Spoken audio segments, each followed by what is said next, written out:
You know, I get lots and lots of emails. I get lots and lots of messages on the channel. And I'm Jeffrey Daugherty. This is New Cosmic Knowledge. And I always read them. I'm still at this point able to read, but apparently not able to mute.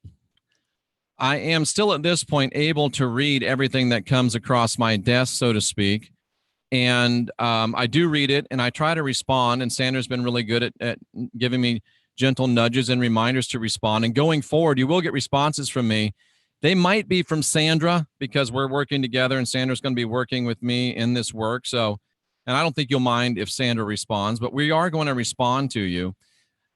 And I get so much stuff that, you know, the volume of it's a little bit daunting, but I got something early today. I mean, really, really early this morning. And it was somebody asking me the question, can entities possess artificial intelligence? And what they meant was, can an entity go in and possess the, you know, the technology, you know, the router, the internet servers? Can they actually go in and possess that technology and use it to exert their will? And when I first read it, I'm like, yeah, that's kind of odd, kind of interesting. But I had an occurrence happen today that almost makes me wonder if it's not true. And you know, I'm not a doom and gloom guy. I'm not a let's be worried, let's be scared, let's be frightened. I'm not that kind of a guy. I'm a very optimistic guy. I'm a guy that believes that we're empowered. I'm a guy that believes that we are divine, sovereign, and free. We're 10 feet tall and bulletproof, especially if we learn how to capture energy that's directed against us, transmute it, strip the intention, and use it for our own purposes. The more you learn to do that, and I did that yesterday on a show called The Alchemical Transformation of Psychic Self-Defense, maybe the most important video I've ever done. Or maybe the last one I did on the Emerald Tablets was the most important video I've ever done. But watch that. And I think the more and more that we learn to capture and transmute energy, the more and more that entities will not be able to assault us physically, individually. So it's possible that they might begin to use technology against us if they can. I mean, the government is not above putting stuff on people's technology to make them look bad. And I had a really weird situation. It was kind of a really bizarre coincidence about, you know, names and searches. And it made me think, you know what? It's possible. It's possible. So why am I saying this? I'm saying this to kind of give you a heads up. I'm saying this to kind of to cause you to be mindful and to cause you to be careful and to cause you to be maybe better than you are, more careful than you are. Because today, it doesn't matter if you're talking on a cell phone or if you're texting or if you're Snapchatting or you're Instagramming or you're doing any of this stuff, anything, if you're on the internet, if you're writing an email, if you're surfing the internet, I don't care if you're surfing it at McDonald's or an internet cafe, just know and understand that there is an electronic trail that can lead, that will lead inexorably right back to you. So you have to be very careful of the things that you look for and other things that you search and other things that you click on. You've got to be very, very careful.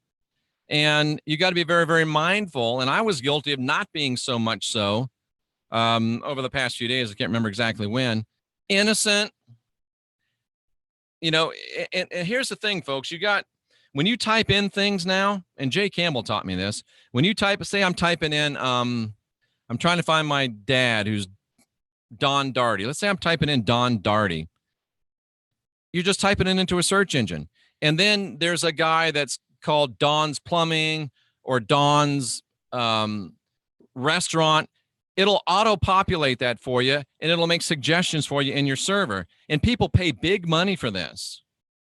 And these things are persistent, meaning that even after you delete your search of Don Daugherty, every time you hit a D, up's going to pop Don's Restaurant, up's going to pop Don's Garage, up's going to pop Don's, you know, pool service, because people are paying big money to Google for these persistent auto populations and persistent search suggestions.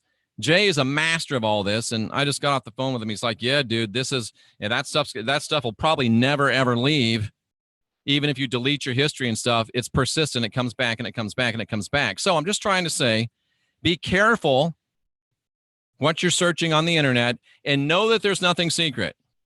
As soon as you get on the internet and start searching, as soon as you pick up your cell phone and start texting, as soon as you pick up your cell phone and start talking, there's nothing secret anymore, ladies and gentlemen. I don't care if you have an Alexa in your house or not. I don't care if you've got a Google Voice. Nothing's secret. Act as if you're being watched all the time. And isn't that the way we should be anyway? Shouldn't we live a life of integrity and a life of transparency? Shouldn't we not be doing anything that we want to be secret? Because, ladies and gentlemen, the age of secrecy and the age of privacy, I think Wayne did a video on this yesterday, it's over. There's no more secrecy. There's no more privacy. And whether or not entities can possess technology and leverage that technology to make you look bad or not, or to, make it look, difficult for you, as long as you are establishing a pattern in what you do on the internet, as long as you're being a good boy and being a good girl, you'll be all right. But just remember, we're in this world today and we're being watched. And especially those of us that are part of this truth movement, this new thought movement, this spirituality movement, we're being watched. And I live my life every day like I'm being followed. I live my life every day like I'm a targeted individual. I don't think I am, but every day I live my life as though I have a private investigator following me around. And they're reporting back to everybody that doesn't like me and everybody that does. Live your life so cleanly and purely that there's nothing that can be done or leveraged in your life. Because there may be people that want to do it. There may be entities that want to do it. I don't know if they can. And I'm not ready to say that they can, but it's possible. If they can possess people, they certainly could get in and interfere with switches and routers and servers and search engines and things of that nature. So just be careful. Just a word to the wise, just a bug in your ear, because it is possible. So let's be, again, we've stopped watching pornography. We've stopped drinking alcohol. We've stopped having mundane sexuality. We've stopped having profane sexuality. We're saving ourselves for our mates and for our divine unions. So let's just continue to take that integrity to the next level.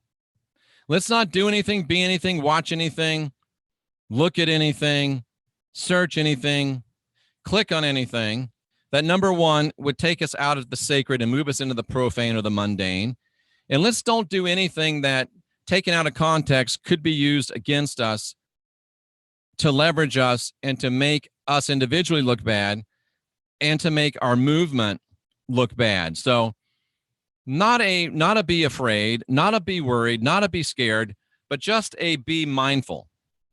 Just a be thinking, just a be careful, and just a be a person of integrity. Be a person that is above reproach, and be a person that even your enemies could not find anything bad to say about you. We're calling favor on those that love us. We're calling favor on those that hate us. We're calling favor on those that are in between. And we're going to live our life bringing favor upon ourselves, and by not doing stupid things that could come back to bite us later on. Just a little bit of friendly advice, just a little bit of a heads up, and just a little bit of an answer to a question that's a fascinating one. I'm not ready to say that entities can take possession of artificial intelligence, but I'm not ready to say that they can't either. And Tanhawk Group, I need to get back with you. Please send me an email so we can hook up again. He says that he believes, and this is a very powerful, smart consultant that has done everything he can to work with me except show up on my doorstep. And I've just been so scattered. Sandra's really helped a lot, so I can't wait to talk to you again. He says, I believe that we can look at our thoughts the same way. Be careful what we allow in our mental network. It's stored. Wow, that's powerful. So Tanhawk Group has taken it to another level from me. I'm like, don't do anything on the internet you don't want people to look at. We're all connected through a neural network. We're all connected through the trees and the grass and the stones and the dirt and the sand. Everything that we think about is going to affect other people. Wow, that's deep, Tanhawk Group. So if you're having impure thoughts, mundane, let's not say impure, let's say mundane and profane. If you're having the mundane and profane thoughts, take control, take authority, move out of that space, move out of that frequency, because people will feel it. Those close to you will feel it, especially if you live with an empath and a highly sensitive person. They'll feel it. They'll sense it. And it doesn't stop there, because we are all connected. So not just your internet, but your inner web. And, you know, the master did say, as a man thinks in his heart, so is he. We are all connected.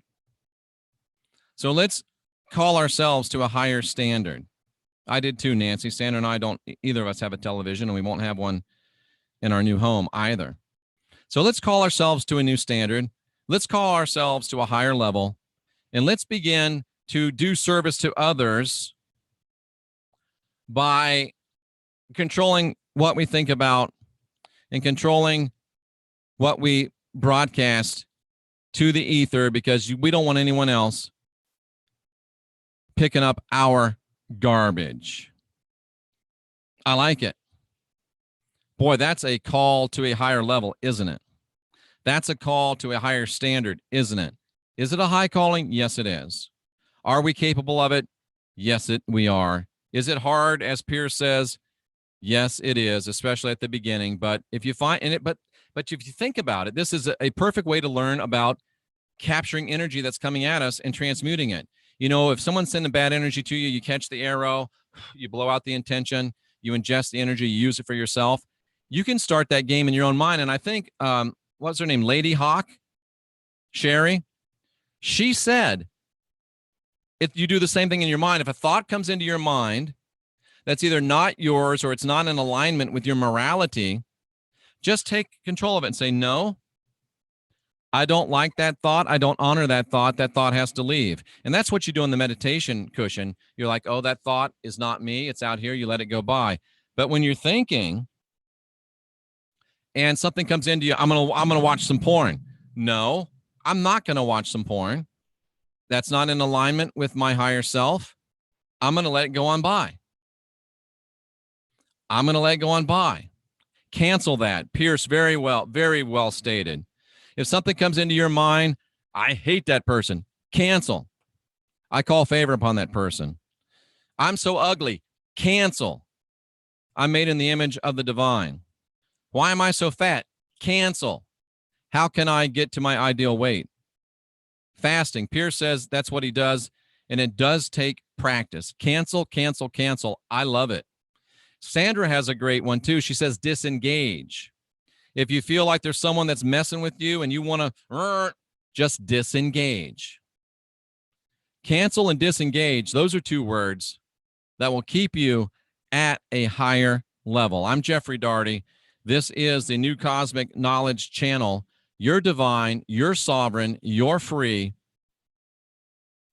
And for Sandra D, I'm reminding you to unindoctrinate yourself, and that it is, at the end of the day, an inside job.